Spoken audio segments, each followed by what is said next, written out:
That has a lot of people talking, and not only are they talking, they're pretty upset about it. We're talking about a new recreation yard for the detainees at Guantanamo Bay, and some people are pretty upset about it. The facility will have a walking trail, a soccer field, and exercise equipment.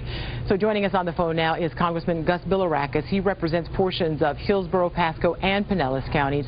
Oh, you're actually there live. Thank you, sir. He joins us to talk about the issue this morning. Good morning. Good morning. Good morning. Tell us a little bit about what upsets you the most. Is it the fact that it's the taxpayer dollars being used, or that the inmates are actually getting this country club-like facility, it sounds like?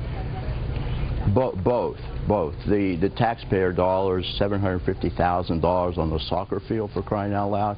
I've been to Guantanamo Bay, and the conditions are very good. As a matter of fact, I think too good. But this is over the top. And then, of course, yeah, the taxpayer dollars, we have a $1.2 trillion deficit this year.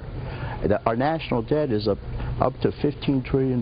We can't be spending this money. I'm going to get to the bottom of it, and I've already written a letter to Leon Panetta, and I want to get some answers. Who authorized this? And that was my next question, because apparently from the article I read, it started being built, and it was talked about April of last year. So how could something go on this long without people knowing about it? Right.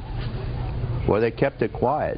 As a matter of fact, Panetta was asked at a hearing yesterday if he had any knowledge, and he said no. So somebody authorized this in this administration. It's outrageous. And you're right, our constituents are offended by it, and I am as well.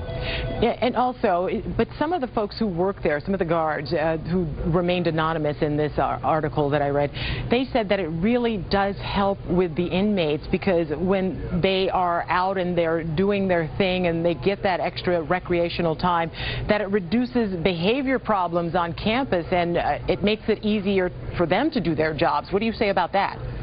Well, I want to talk to the guards, and I want to talk to the troops. I've been down there. I've had lunch with the troops, and they think the conditions are very good.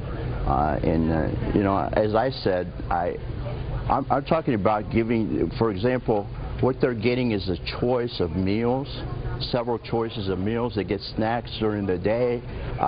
They were playing soccer before this. It wasn't a $750,000 soccer field, but it was adequate. And it's just ridiculous. It's outrageous, and we've got to get to the bottom of it. And your feelings don't change, even knowing that some of the inmates who will only be privileged to use that facility are the ones who have been highly compliant and the ones who have been on good behavior. Well, it depends on what you mean by compliant, but they don't deserve to use. I mean, we have schools in our district that need new soccer fields. So if we're going to spend the money, let's spend it on the schools. Let's spend it on our children. And some would argue, let's spend it on our troops who are coming home and actually need the help even more.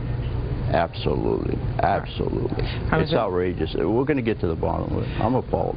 Okay. Gus Bilirakis, thank you so much for joining us, and I'm sure we will hear much more about this, and we'll continue to keep in touch with you. We'll stay on it. Thank you.